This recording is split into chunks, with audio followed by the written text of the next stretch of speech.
সাহারি ও ইফতারের কোনো দোয়া আছে কি? এটি কি বাংলায় পড়া যাবে? রোজার নিয়ত কোনটি বা কিভাবে করব? নিয়ত পড়া কি রোজা রাখার জন্য জরুরি? রমাজানে কখন দোয়া করলে দোয়া কবুল হয়? ইফতারের আমরা দোয়ার কথা জানি ভাই। ইফতারের একটা কমন দোয়ার কথা আমরা জানি, আরেকটা দোয়া আছে আনকমন যেটা আমরা জানি না। দুইটা দোয়া আমি বলছি। এক নম্বর হলো ইফতারের দোয়া যেটা কমন আমরা জানি, সেটা হলো আল্লাহুম্মা লাকা সুমতু আলা রিজকিকা আফতারতু। এই দোয়ার অর্থ হলো, হে আল্লাহ, আপনার জন্য আমি সিয়াম সাধনা করেছি, রোজা রেখেছি, আর আপনার উদ্দেশ্যেই আমি ইফতার করেছি, অর্থাৎ আপনার নির্দেশের পালনার্থে আমি ইফতার করেছি। এই যে আল্লাহুম্মা লাকা সুমতু আলা রিজকিকা আফতারতু, এটা ইফতারের একটা দোয়া। আরেকটা দোয়া হলো যাহাবা যামা ওয়াবতাল্লাতিল উরুক ওয়া সাবাতাল আজরু ইনশাআল্লাহ। অনেকে এটা জানেন মাশাআল্লাহ। যাহাবা যামা ওয়াবতাল্লাতিল উরুক, আমার শিরা উপশিরাগুলো সব সিক্ত হয়ে গেছে। ওয়া সাবাতাল আজরু ইনশাআল্লাহ, এবং আল্লাহ চাহেন তো এই রোজার বিনিময় আমার জন্য অবধারিত হয়ে গেছে। এই যে দোয়া ইফতারের, এটা কি ইফতারের আগে করবেন না মাঝখানে করবেন না শেষে করবেন? কি বলেন, ইফতারের আগে না শেষে? যারা যারা আগের পক্ষে তারা হাত তোলেন। মাশাআল্লাহ, বহু লোক। ভাইরা আমার, এই দোয়া ইফতারের পরে করবেন, আগে না। অনেকেই এই ভুলটা জানেন। অনেকে মনে করেন যে আগেই করতে হয়, আগে না। ইফতারের দোয়া কখন করবেন? ইফতারের শব্দের অর্থের দিকে খেয়াল করলে তো দেখতে পারেন, পিপাসা দূর হয়ে গেছে, শিরা উপশিরা সিক্ত হয়ে গেছে, এটা কি ইফতারের আগে হয় না পরে হয়? তাহলে আল্লাহুম্মা লাকা সুমতু আলা রিজকিকা আফতারতু, আল্লাহ তোমার জন্য রোজা রাখলাম, তোমার রিজিক দিয়ে ইফতার করলাম, এটা কি আগে না পরে? পরে। অতএব এটা ইফতারের পর। তাহলে ইফতারের শুরুতে কি পড়বেন? বিসমিল্লাহ। বিসমিল্লাহ বলে যে কোনো খাবার খান, ইফতারও খাবেন। ইফতার খেয়ে ফেলছেন, 2-4 লোকমা খেয়েছেন, একটু পানি খেজুর খেয়েছেন, তারপরে দোয়া পড়তে পারেন। আর চাইলে একদম শেষ করেও পড়তে পারেন। আর এটা নিজের ভাষায় পড়লে হয়ে যাবে, কিন্তু সুন্নাত হবে, বেশি উত্তম হবে নবীজির ভাষায় পড়তে পারলে, সরাসরি আরবি টেক্সটটা পড়তে পারলে। আল্লাহ আমাদেরকে তৌফিক দান করুন। রোজার নিয়ত কোনটি বা কিভাবে করব? নিয়ত পড়া কি রোজা রাখার জন্য জরুরি? নিয়ত তো সমস্ত ইবাদতের জন্য জরুরি, কিন্তু নিয়ত করা জরুরি, নিয়ত বলা জরুরি না। নিয়ত করা এক জিনিস, আর নিয়ত বলা আরেক জিনিস। মুখে নিয়ত বলে আর অন্তরে নিয়ত করে। অন্তরে নিয়ত করে আর মুখে নিয়ত বলে। ইবাদতের মধ্যে নিয়ত করা ফরজ। রোজার জন্য নিয়ত ফরজ, নামাজের জন্য নিয়ত ফরজ, কিন্তু নিয়ত বলাটা ফরজ বা সুন্নত কোনোটাই না। আমরা যে রোজার নিয়ত শুনছি, নাওয়াইতু আন আসুমা গাদান, আছে না? বিভিন্ন আপনার ক্যালেন্ডারেও লেখা থাকে, ভিত্তিহীন। নবী করিম সাল্লাল্লাহু আলাইহি সাল্লামের কোন জয়ীফ জাল হাদিসেও এরকম রোজার কোন নিয়তের কথা কোথাও বর্ণিত হয় নাই। ইসলামের নামে নকল আমল করলে সওয়াব হবে না গুনাহ হবে? খবরদার। এই জন্য আমরা মেহেরবানি করে, আমি কি জন্য ভোর রাতে উঠছি? সারি খেতে উঠছি। সারি খেতে উঠছি মানে কালকে রোজা রাখবো, এটাই তো আমার নিয়ত। মনের ইচ্ছা আছে, ইন্টেনশন আছে, এটাই নিয়ত। মুখে আলাদা নিয়তের উচ্চারণ দরকার নাই। একজন রোজাদারের জন্য রমজানের প্রতিটি দিনের আমলের রুটিন কি হবে? কিভাবে সে তার রোজা কাটাবে?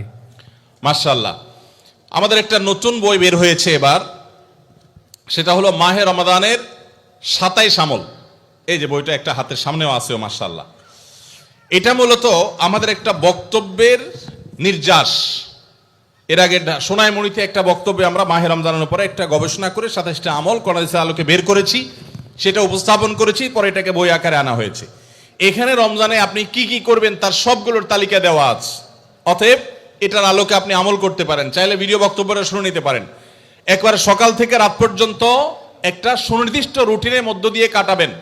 আর কিচ্ছু করতে পারেন না পারেন, শুধু একটা কথা বলে যাই, রমজান মাসে ফরজ রোজা রেখে অন্তত কোন প্রকার হারাম কাজ, গুনাহের কাজ করবেন না। বাস এটুকু যদি করতে পারেন, ইনশাআল্লাহ আপনার রমজান সাকসেস। চেষ্টা করা যাবে না ইনশাআল্লাহ? একটা কাজ যদি করতে পারেন, আপনার রমজান ইনশাআল্লাহ সফল। সেটা হলো ফরজ রোজা রাখলেন, 5 ওয়াক্ত নামাজ তো ফরজ পড়বেনই, ফরজ কাজগুলো করলেন, আর গুনাহ থেকে বেঁচে থাকলেন। কোনো হারাম কাজ করলেন না, ঝগড়াঝাটি করলেন না, মিথ্যা বললেন না, চগলখড়ি করলেন না, গীবত করলেন না, কাউকে ঠকাইলেন না, 2 নম্বর কাজ করলেন না। এই গুনাহমুক্ত যদি রমজান কাটাইতে পারেন, আপনার রমাদান সাধনা সার্থক ইনশাআল্লাহ। আল্লাহ তৌফিক দান করুন। রমাদানে কখন দোয়া করলে দোয়া কবুল হয়? রমাদানে কি দোয়া কবুলের আলাদা কোনো সময় আছে কিনা? রমাদানে কখন দোয়া করলে দোয়া কবুল হয় ভাইরা? নবী সাল্লাল্লাহু আলাইহি সাল্লাম বলেছেন, সালাতুন লা তুরাদ্দু দাওয়াতুহুম, তিন ব্যক্তির দোয়া ফেরত দেওয়া হয় না। এর ভিতরে এক ব্যক্তি হলেন ওই ব্যক্তি যেই ব্যক্তিকে আল্লাহ তাআলা রোজা রাখার তৌফিক দিয়েছেন। আস-সাইমু হাত্তা ইফতির, ইফতার রাখ পর্যন্ত রোজাদারের দোয়া কবুল হয়। কিন্তু স্পেশালি ইফতারের আগের টাইমটা দোয়া কবুল হয়, যে টাইমে আমরা ছোলা মুড়ি মিশানোতে ব্যস্ত থাকি, ওই টাইমটাতে দোয়া কবুল হয়। এই জন্য ছোলা মুড়ি যা মেশানো দরকার আগে আগে মিশায়া সূর্য ডুবার আগে 10-15টা মিনিট মনোযোগ দিয়ে দোয়া করবেন ইনশাআল্লাহ। রমাদানে কিভাবে আল্লাহর কাছ থেকে ক্ষমা পাবো? গুনাহ মাফের সবচেয়ে বড় মাধ্যম কি? কিভাবে ক্ষমা চাইলে সব মাফ হয়? মেহেরবানি করে জানাবেন। ভাইরা আমার, ক্ষমা চাওয়ার জন্য আল্লাহর কাছে অনুতপ্ত হতে হবে যে আল্লাহ যত গুনাহ করেছি আপনি মাফ করে দেন। তওবা করতে হবে, লজ্জিত হতে হবে, অনুতপ্ত হইতে হবে। এরপরে কায়মন বাক্যে অন্তর অন্তঃস্থল থেকে আল্লাহর কাছে দোয়া করতে হবে মাফ পাওয়ার জন্য। এবং বিশেষ করে সাহারির সময়, ভোর রাত, দোয়া কবুলের সময়গুলো বেশি বেশি করে দোয়া করে ক্ষমা চাইতে হবে, ক্ষমা নিতে হবে।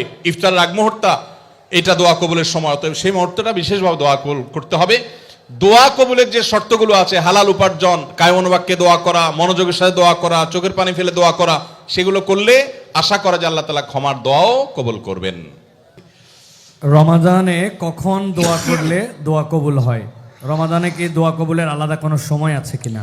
রমাদানে কখন দোয়া করলে দোয়া কবুল হয় ভাইরা? নবী সাল্লাল্লাহু আলাইহি সাল্লাম বলেছেন, সালাতুন লা তুরাদ্দু দাওয়াতুহুম, তিন ব্যক্তির দোয়া ফেরত দেওয়া হয় না। এর ভিতরে এক ব্যক্তি হলেন ওই ব্যক্তি যেই ব্যক্তিকে আল্লাহ তাআলা রোজা রাখার তৌফিক দিয়েছেন। আস-সাইমু হাত্তা ইফতির, ইফতার রাখ পর্যন্ত রোজাদারের দোয়া কবুল হয়। কিন্তু স্পেশালি ইফতারের আগের টাইমটা দোয়া কবুল হয়, যে টাইমে আমরা ছোলা মুড়ি মিশানোতে ব্যস্ত থাকি, ওই টাইমটাতে দোয়া কবুল হয়। এই জন্য ছোলা মুড়ি যা মেশানো দরকার আগে আগে মিশায়া সূর্য ডুবার আগে 10-15টা মিনিট মনোযোগ দিয়ে দোয়া করবেন ইনশাআল্লাহ। রমাদানে কিভাবে আল্লাহর কাছ থেকে ক্ষমা পাবো? গুনাহ মাফের সবচেয়ে বড় মাধ্যম কি? কিভাবে ক্ষমা চাইলে সব মাফ হয়? মেহেরবানি করে জানাবেন। ভাইরা আমার, ক্ষমা চাওয়ার জন্য আল্লাহর কাছে অনুতপ্ত হতে হবে যে আল্লাহ যত গুনাহ করেছি আপনি মাফ করে দেন। তওবা করতে হবে, লজ্জিত হতে হবে, অনুতপ্ত হইতে হবে। এরপরে কায়মন বাক্যে অন্তর অন্তঃস্থল থেকে আল্লাহর কাছে দোয়া করতে হবে মাফ পাওয়ার জন্য। এবং বিশেষ করে সাহারির সময়, ভোর রাত, দোয়া কবুলের সময়গুলো বেশি বেশি করে দোয়া করে ক্ষমা চাইতে হবে, ক্ষমা নিতে হবে। ইফতারের আগ মুহূর্ত এটা দোয়া কবুলের সময়, অতএব সেই মুহূর্তটা বিশেষভাবে দোয়া কবুল করতে হবে। দোয়া কবুলের যে শর্তগুলো আছে, হালাল উপার্জন, কায়মন বাক্যে দোয়া করা, মনোযোগের সাথে দোয়া করা, চোখের পানি ফেলে দোয়া করা, সেগুলো করলে আশা করা যায় আল্লাহ তাআলা ক্ষমার দোয়াও কবুল করবেন।